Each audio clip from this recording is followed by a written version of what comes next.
Okay, this is the workshop 3, part 3 video talk through.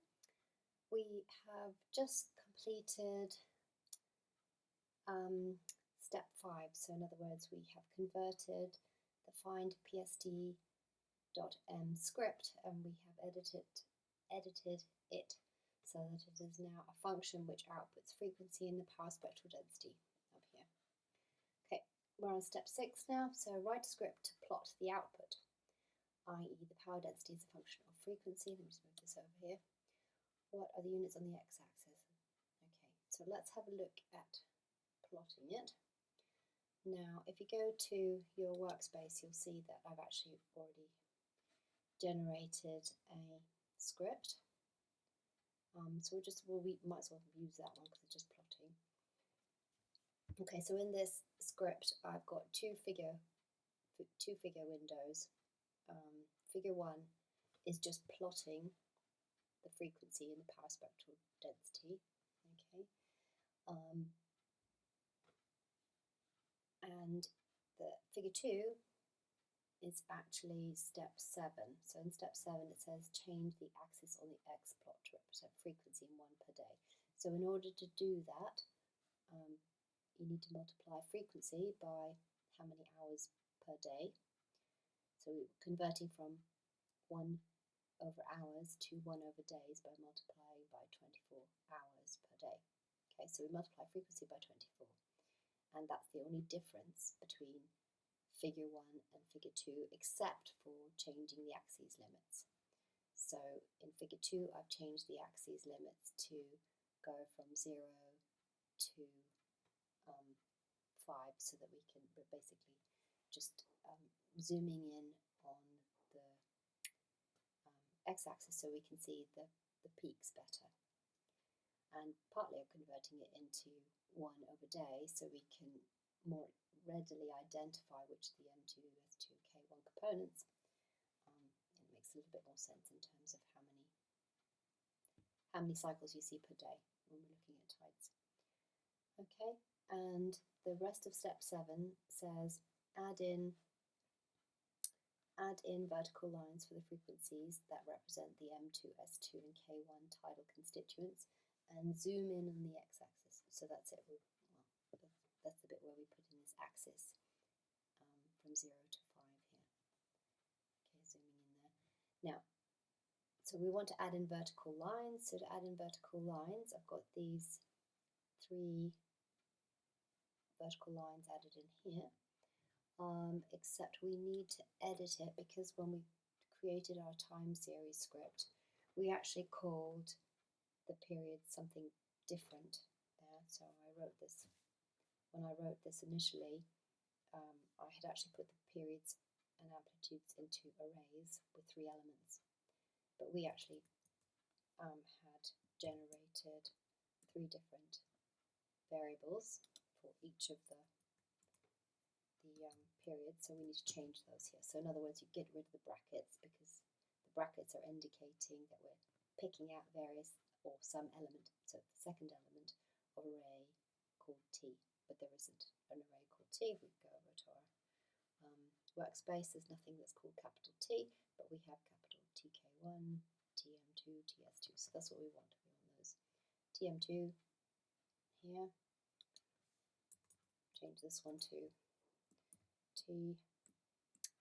S2 here and here, no brackets, make sure you get rid of the brackets, and TK1 for the last one.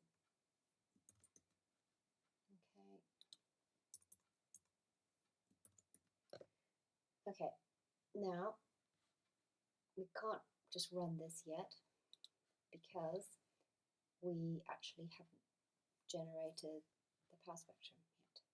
So what we want to be able to do is call the function that we've just created here, and we go back to the function just to make sure we have things in the right order. And this function, we are calling it using this format. So let's just copy that and we'll put it in at the top of the plot PSD script. Okay, put a semicolon at the end. Now, you might recall that when we created our time series, we didn't call the time series Y, we called it Y naught. So if you look at our workspace over here, you can see we've got something called Y naught, but nothing called Y. So when we call, if we try calling this function as it is, well, I can do it down here. Let me just copy it and put it into the command window so you can see what happens. Okay, it says undefined functional variable Y, and that's because we didn't generate it. We generated something called Y naught. So we can always check back with our time series to create time series, and you can see we called it Y naught down here. So in other words, we want to pass this function, find PSD Y naught, not Y. Okay, and we can output it to PSD Y and frequency. And we'll save that. And I think we should be able to run that now.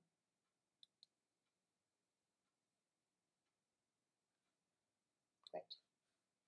So there's our figure 1. That's the power spectral density.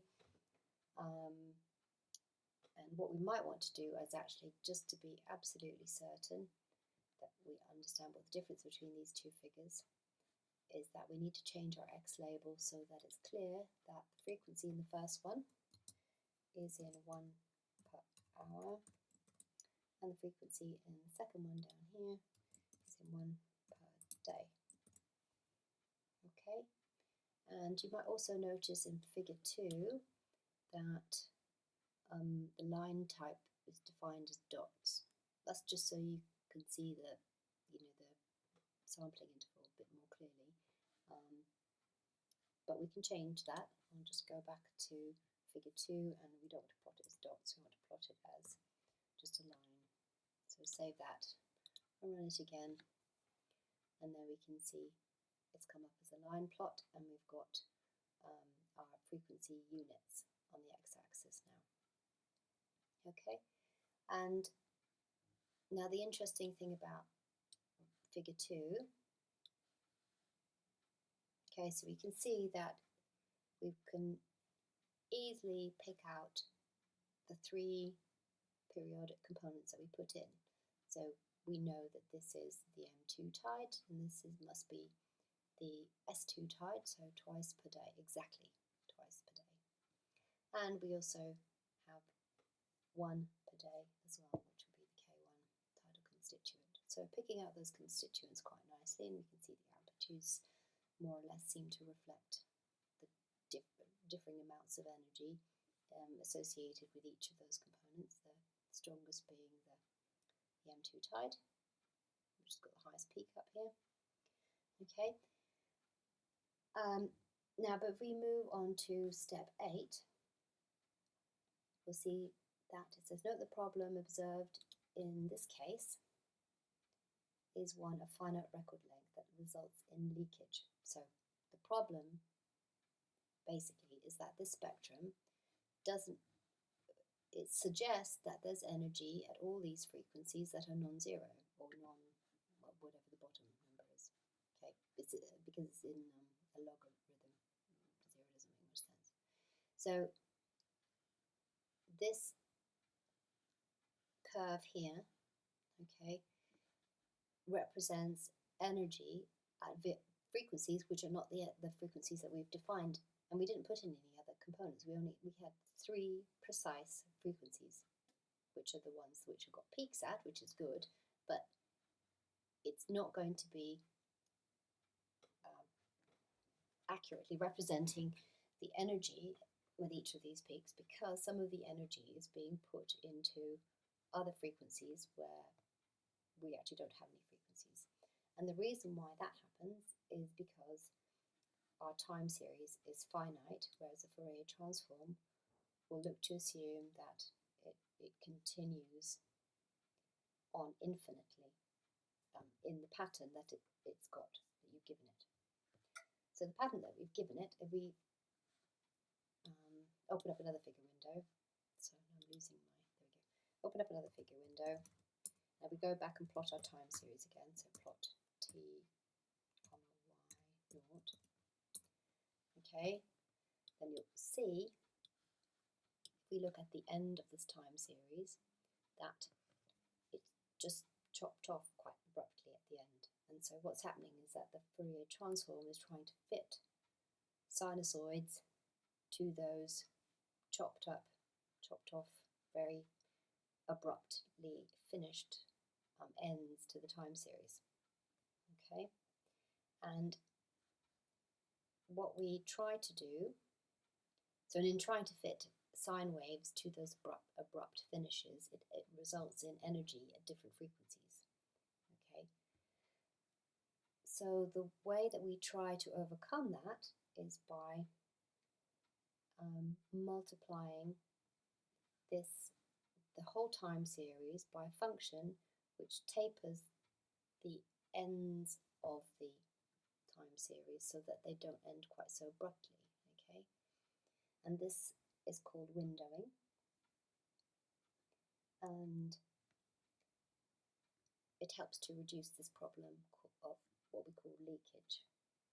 Okay, so we multiply it by a function or a window which decays to 0 at either end of the time series. Okay, so we go back to step 8 again. It says multiply the time series by a window function to reduce leakage. So e.g. try w is equal to Hamming of n. So Hamming is a type of window. If we go over to the command line again and we type in doc Hamming, and we'll see that Hamming is a type of window. Okay, there's also other sorts of windows as well. We'll go have a look at windows.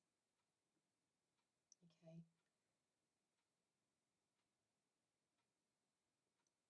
Yeah, okay, so we've got a picture here of a window, effectively. So this is a function which, so there are various different sorts of functions and they look slightly different. So these different colours represent different window functions.